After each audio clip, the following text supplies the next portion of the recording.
এই যে আমাদের ছোট্ট বেবি, তার জন্য হচ্ছে গিয়ে দোলনা বানাতে হবে, কারণ সে একদমই শুয়ে থাকতে চায় না, সব সময় কোলে কোলে থাকতে চায়, কোলে কোলে হেঁটে বেড়াতে চায়, মানে কোলে করে নিয়ে তাকে হাঁটো।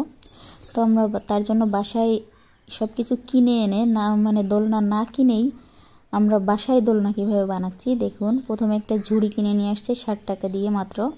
সেই ঝুড়িটা এনে কাঁথা নিচে একটা দিছে, উপরে একটা দিয়ে চারিপাশটা সেলাই করে দিচ্ছে ধীরে ধীরে, যাতে ঝুড়িটা দেখা না যায়। এই যেরকম কাভার করে করে করে সুন্দর করে নিচে একটা বড় কাঁথা দিছে, মোটামুটি বড়, আর উপরে আর একটা কাঁথা দিয়ে চারিপাশটা সুন্দর করে সেলাই করে নিচ্ছে সুচ দিয়ে। এই যে সেলাই করে নিল, সেলাই করা হয়ে গেছে অলরেডি একদম সুন্দর করে। এই যে পিছন পাশটা এরকম হয়েছে, একদম ঝুড়ি দেখতেও ভালো লাগছে অনেকটা। আর উপরে এই যে এরকম করে সেলাই করে নেওয়ার পরে এইবার হচ্ছে গিয়ে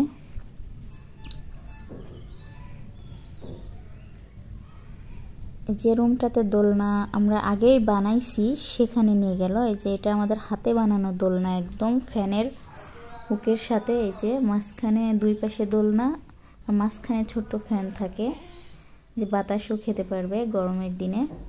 তো এই যে আমরা এটা হাতে বানানো, একদম কাঠ দড়ি সব কিছু কিনে এনে হাতে বানানো। এর ভিতর শুধু ওই ঝুড়িটা যেটা বানালাম সেটা বসিয়ে দেব এক হাত দিয়ে করাই, যে ওর ভিতরে সুন্দর করে বসিয়ে দিয়ে আশেপাশ দিয়ে খেলনা ছড়ানো, কারণ আমাদের বাসায় আরেকটা বেবি আছে, তো ওর সব খেলনা ছড়ানো। এই যে এরকম করে দোল দিব।